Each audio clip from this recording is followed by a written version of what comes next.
This is genuinely one of the most difficult videos I've ever had to make. That is the standard. He is the first thought when I think about when I get up and the last thought when I go to bed. You expect me not to fall? He's literally in my book locket, like, hello? Hi all, it's me, Allison. Today is a very big day. As of late, things have been getting pretty serious, and I think it's time that I introduce you to some very special men in my life. All of my book boyfriends. So as you can tell by the title of this video, today I'm gonna try and rank and categorize all of my book boyfriends while simultaneously trying to convey to you how each and every one of them have completely altered my brain, my soul, and have ruined all men for me for all of eternity, to put it lightly. So to give you a reference on what exactly is my type, I generally try to lead towards MMCs that are kind of like golden retriever vibes, but I also do love a cocky man who gets humbled, but I also dearly love a fantasy man. He will always be my greatest weakness, so I feel like this list is going to be a mix of a lot of different personalities.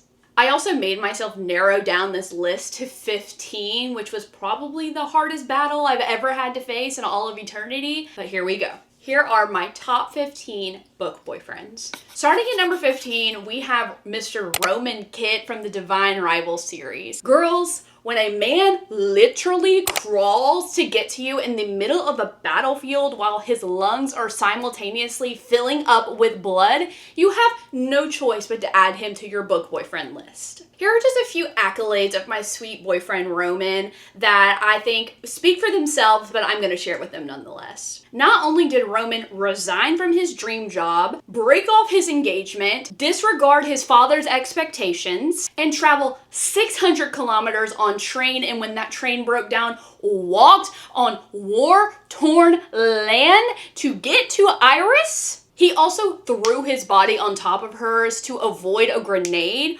while also popping a stitch on his knee so that he can propose to her. Come on. That is the standard. This man was captivated by the woman he loves, and nothing was gonna stop him from getting her. He deserves everything and more. It also helps that the fan art of him is literally my type to the T, but nonetheless, this beautiful man had no choice but to be on my list. Next is my baby girl, Griffin Eden from the Indigo Ridge series by Daphne Perry. Griffin is the oldest brother in the Eden family, and so he has made it his sole duty to protect not only his younger brothers, but also his younger sisters. When I think of the definition of a man, this is who comes to mind. Did I mention that he is a super hot cowboy, but also a really good sweet talker? Like, ooh, I'm sweating. Griffin is one of those men that claims to never do relationships, but when he met Wynn, he couldn't help himself but be in a relationship. So all of those attributes of being a protective brother bled into being a super protective boyfriend. So when he decided that he cared for Winslow, he did everything in his path to make sure that she was protected. Did I also mention that he literally saved her from the brink of death? After she was shot, he lifted her up, drove her to the hospital, and did not leave her bedside until she woke up. That is a man.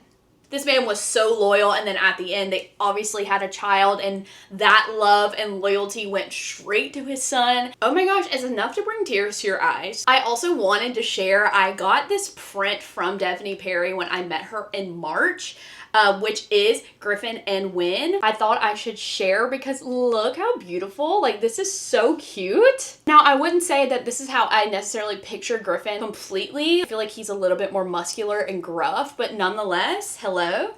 Up next, we have Golden Retriever Justin Doll for Just From the Summer by Abby Jimenez. Now, if you watched my last video, you heard me rave about Justin, but I'll reiterate here.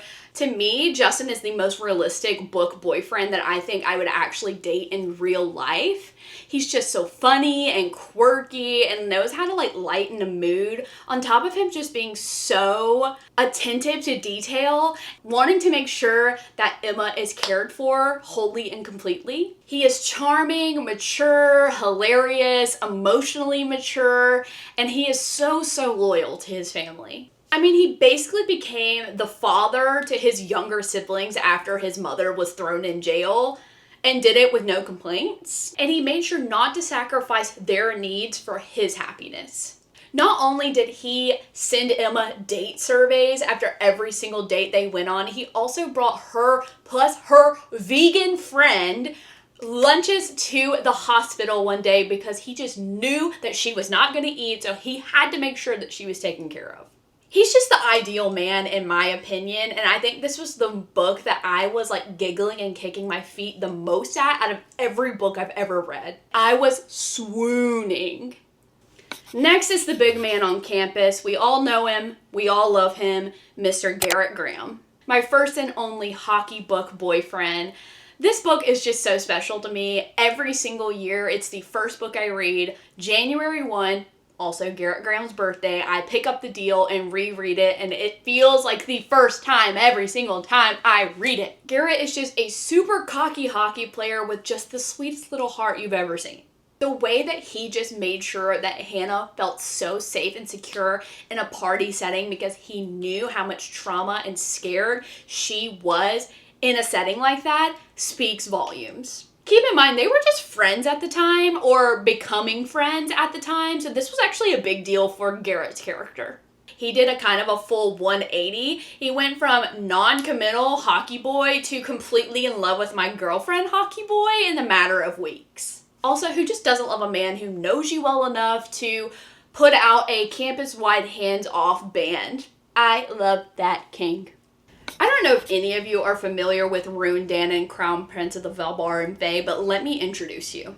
Rune is a character from the Crescent City series by Sarah J. Maas, and he is my sunshine on a cloudy day. Now don't get it twisted, he does have this like dark, shadowy aura to him, but his heart is made of pure gold. Not only is he super protective over his younger sister who wants nothing to do with him at the beginning of this series, but he is the most loyal friend a man can have. I can't help but bring up that he can actually talk to you mind to mind, which is like so hot. He also stayed at the bedside of his quote enemy after she was put in the hospital and did not leave her side until she woke up, even though they were enemies. Police. Not to mention that his looks look just like the infamous High Lord of the Night Court, if you know, you know.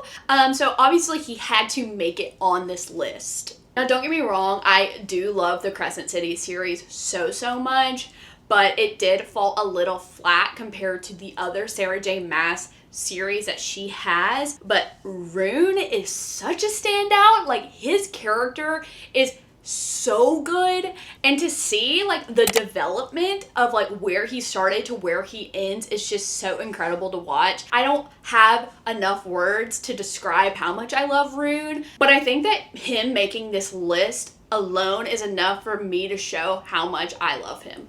Next is Baby Daddy Theo Silva from Reckless by Elsie Silver. And when I say baby daddy, I literally mean it. This man was involved in an accidental pregnancy trope. And when you put a little baby girl in the arms of a very hot bull rider, you expect me not to fall? This book is actually my favorite in the Chestnut Springs series. I just love the way Theo defended Winter. Even though she had such a horrible attitude towards him in the very beginning, he never stopped defending her despite the people around him. It's enough to make a girl sweat. Even though he kind of gave off the playboy persona, he was just such a sweet little man who wanted to love Winter with his whole heart. I mean, he was literally pining for her for so long. And you know how much I love a man who yearns. And Theo is a man who yearns. All right, number 9 is another bull rider, Elsie Silver man who hates milk but loves whipped cream. That's gonna go ahead and be Rhett Eaton from Flawless. Look, I know I just said that Theo's book is my favorite in the Chestnut Springs series, but Rhett is my favorite man. I don't know what it is about the first man in a series, but I was addicted to Rhett. And honestly, I feel like he doesn't get enough credit. From the very beginning, he is described as a cocky bull rider, but who can't help but be a gentleman. And this is actually one of the many reasons why I think Rhett is also my favorite from the beginning, because not only did he like kind of despise Summer for her role that she has to play in his life, he made sure to open all of her doors, and when they were walking on the sidewalk, he made sure to put himself in between her and the road. Such a freaking gentleman. You've got to be kidding me. I love this man, and I miss him every day that I'm not with him. You can't possibly think that I could go throughout this whole list and not mention a singular Tessa Bailey book. No. So we're going to number 8, which is Mr. Wells Whitaker. I never thought that I would be so attracted to a pro golfer, and I live in South Florida, but I was sorely mistaken. Wells is just such a grumpy man with a bad attitude, but he had no problem researching and carrying glucose tablets in his golf bag for his diabetic caddy completely unprovoked because he was so obsessed with her. Not to mention, he drove over 2 hours to get to her when he saw that her vitals were down. He literally drove all the way to West Palm, busted open her door literally off the hinges just to make sure that she was okay. I genuinely don't think I've ever seen a man yearn as much as Wells Whitaker yearned for Josephine. I think that if you were to ask me, give me a book about yearning, this would be my number 1 recommendation, because this man did nothing but yearn for Miss Josephine. The entire book. He literally could not breathe without her being in his vicinity, thus earning him his number 1 spot as my favorite Tessa Bailey man. Once again, I feel like this next book boyfriend is actually one that I would be attracted to, like, in real life. It is no surprise that it is another Abby Jimenez book. My favorite Abby Jimenez man, actually, Mr. Dr. Jacob Maddox from yours truly. This man is a socially anxious king who cares so much about mental health. This makes him a highly emotionally intelligent man who cares about how to make others around him comfortable in every situation. Not to mention that he literally gave up his kidney for Brianna's brother. Like, come on. He's a selfless man whose actions speak louder than words. And did I mention he's a hot doctor? Just saying. I just love this gentle man. Speaking of gentlemen and quiet love, next is none other than Ryan Shea from The Right Move by Liz Tomfortier. Every single time I think about Ryan Shea, I get so emotional. His book is by far the best in the Windy City series, and he is a main reason for that. He has been crowned the king of quiet love, and that just means that he's done so many things for Indy without her even realizing it, just because he loves her. He's not doing anything for recognition. He is purely doing it out of love for her. For example, it started out really small. He wanted to put coffee in the fridge so that she could have iced coffee in the morning. Then it came to he was secretly paying for her fertility treatments because he knew that she wanted to be a mom. He also, behind her back, learned sign language because he wanted to be able to communicate with her father, and this was all before they were actually dating. They were just friends. He is the exact kind of person you want as a partner, and we are just so lucky to have him. All right, so this next man is also from the Windy City series, and that's going to be Isaiah Rhodes.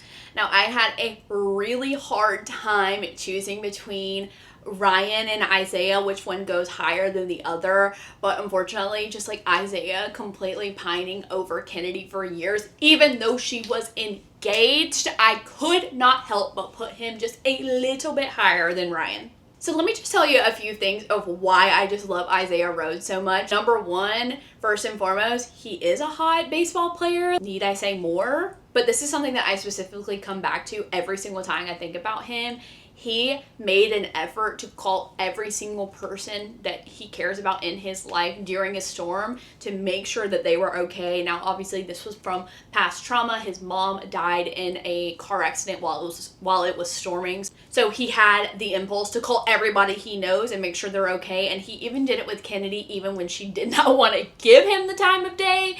So that was something that kind of softened my heart for Isaiah. He was just such a soft boy who was willing to put in the work for the woman he loved. He literally was thinking about leaving the city of Chicago, where he has his only brother and his nephew and any family he's ever known. He was going to leave it to go move to California so that she could advance her career. You are kidding me. He could not live without her. And that is why Mr. Isaiah made it a little bit higher than Ryan, but both of them have a special place in my heart.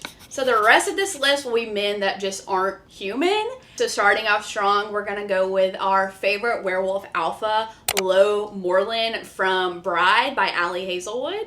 If you're a straight contemporary romance reader and have never read a fantasy novel in your life, you are genuinely living your life at half capacity, and I mean that so wholeheartedly. The concept of mates is like the driving force between all of these books, and that is the one trope that will make me fall to my knees in envy. If you love the concept of yearning, then this is literally the book for you. Okay, so anyway, let's just get back to my very beautiful wolfy man, Lo. This man is forced to marry his enemy, a vampire, of course, and he quickly finds out that she is actually his mate, which is like the soul being that he is meant to be with on like a molecular level. Like his body is so designed to be with her, it's absurd. But instead of telling her right away that they're mates, he decides to keep it to himself because he does not want to force that on her. He wants to be able for her to make her own decisions and be free in her own life because she hasn't had that since birth, basically. So as you can imagine, this is just like the recipe for delicious tension. As an alpha, he feels this like protection for his entire pack, but the protection he feels for Misery goes beyond even the pack. And I will say, I have never been attracted to a man with a buzz cut, but Lo definitely changed my mind. So now that we're at the top three, surely you are aware that these next three will be all Sarah J. Maas men. Starting off strong, we have the man with the biggest comeback, the sweetest heart, and the biggest muscles, Lord Lorcan Lohan. Lorcan is a character in the Throne of Glass series by Sarah J. Maas, and when I tell you he is what you're looking for in a book boyfriend, I mean it. For starters, he's just so mean until he isn't. He started out as one of like the biggest enemies in this series and ended up like having a complete turnaround. Even though he is one of the most powerful Fae warriors in existence, he did find himself falling on his knees for a pretty seemingly weak and slightly handicapped human girl almost immediately. I was really struggling when it came to like ranking all Sarah J. Maas men, but there is just such a pull that I feel towards Lorcan that made me put him on this list. He is gruff, fiercely protective, and so selfless for those that he loves. He was literally willing to die on the battlefield so that Elide could survive and live her short human life. I just love him so much, and Sarah J. Maas is the catalyst in my villain origin story because she left us hanging on what Lorcan did. So this was a really hard decision. Choosing between these two on who would be number one was probably one of the hardest decisions I've ever had to make, and I'm still not 100% sure that I'm gonna make the right decision. But number two is Rowan Whitethorn Galathinius from the Throne of Glass series. You will never find a more loyal man than this little bird man right here. And yes, you heard me correctly, he does turn into a falcon. He is the most powerful Fae warrior prince in all of existence. Hot. And he has no problem surrendering everything he has, including his free will, to the Queen of Terrasen. The thing I just love so much about Rowan is that although he might be this like gruff and stoic warrior, he has no problem showing off his affection for Aelin. There are not words to perfectly describe how much of a compliment that he is to Aelin. These two are literally destined to be together, and they are not the same without each other. Let's not forget that he tattooed a map on her back so that whenever she got lost, there was a way to get back to him. That man did not want to lose her. I just get so emotional when I think about everything that he has done and did for Aelin and her people in the world. There is no greater man except for my number one, and that's what I'm going to get to next. Number one is going to go ahead and be Rhysand, High Lord of the Night Court. I'm so sorry if that is the most basic thing you've ever heard. I will be speaking from my chest and my heart. Rhysand is the first man that I have ever loved so deeply that he is the first thought when I think about when I get up and the last thought when I go to bed. He's literally in my book locket, like, hello? He goes with me everywhere I go. I cannot help but go on and on about this man. I think what the deciding factor was between Rowan and Rhys was just that I just have so much history with Rhys. A Court of Thorns and Roses is my favorite book series of all time, And there is just something about that series and Reese in particular that sticks with you and never goes away. I feel like Reese is literally in my blood, ingrained into my skin. I have no words to describe exactly what he has done for me, but here are just a few things that I love about this man. Number one, he always gave Farrah a choice, no matter the consequences, no matter what he thought. It was her decision at the end of the day. Number two, he was willing to let her marry his literal enemy if it made her happy. But the moment she was asking for help, he rescued her with no regard of the consequences. He also just cared so much about her own personal growth, teaching her how to read, teaching her about battle, trusting her enough to allow her to come in and see all of the politics that is going on in Valaris. He just made it so possible for her to get to her fullest potential. I will get choked up. I love Rhysand with my entire being, and I don't want to hear any hate. I see the hate online and I can't stand it. You cannot talk about that man that way. He is perfect. Okay guys, there you have it. That was my list. That was actually so difficult, and there were so many obvious people that I left out. If I was doing 50, it probably still wouldn't have been enough, but I tried to narrow it down so this video wasn't a million years long. Let me know down below if there were some people that you thought might have been on this list or should have been on this list, and maybe give me your ranking as well. Let me know who your book boyfriends are. So leave all that down in the comments below. I'll also have social media links down below so you can follow me on Goodreads, Instagram, TikTok. I have a podcast, so all of that will be in the description. But for now, bye guys.